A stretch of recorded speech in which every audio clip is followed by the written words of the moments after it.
Nako, hindi birong paratang ito, hindi birong akusasyon ito. Meron na naman po kasing lumulutang na kung saan nanggaling, nasa US din, malalakas ang loob kasi nga sila ay nasa ibang bansa. Nauna na po yung sina Cathy Binag, wala namang nagawa. Yun daw yung pasabog ni Maharlika, di ba? Ito si Cathy Binag, kuno ay may USB at kung ano-ano pa. But ayaw nyo kasing ilabas. Ngayon, ito ay may kaugnayan na naman doon sa cocaine overdose kuno na ikinamatay ng isang executive, isang negosyante na si Paulo Tantoco. At etong nagngangalang Dean Chase ay pabida na naman. So parang ito ay bagong personalidad na naman para atakihin ang nasa Malacanang. Sino po ba ang amo nyo? Ano po ba ito? Trabaho nyo? Kasi ang lala eh. Talaga ba? Sino na naman ito?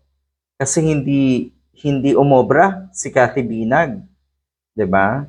Tapos ngayon meron na namang eto nga na nagngangalang Dean Chase.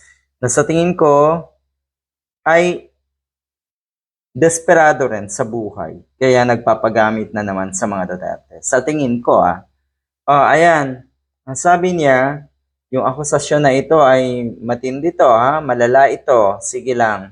Baka sa susunod niyan, tahimik lang nasa Malacanang pero kayo na mga nangwawalang hiya sa mga nasa pwesto at sa ating gobyerno, sa tingin ko ay may kalalagyan. Magugulat na lang kayo lahat. Ang akusasyon na ito ay kuno nga ay positive daw kuno etong si Liza Marcos, si First Lady sa hair follicle test.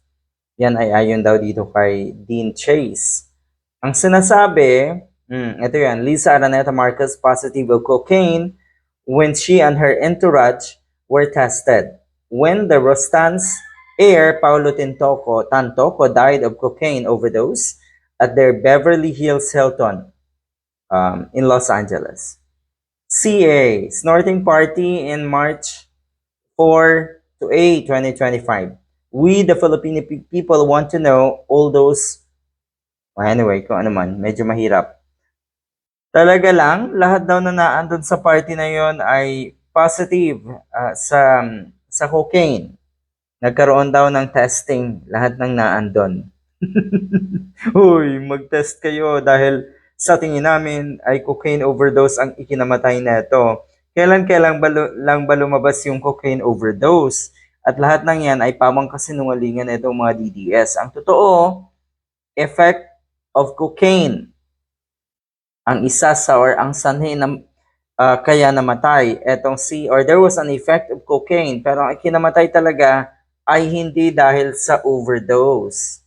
Yan po ang maliwanag. Ang lala, no? Ang tagal-tagal na ng issue. Tas eto pa ngayon at pinapakalat ito ng mga diehard. Kayo ata talaga ang nag-recycle ng mga issue, para ibanat, ibato sa nasa Malacanang. Ano kaya ang susunod? Kasi sigurado, eto po ay hindi na naman magtatagumpay.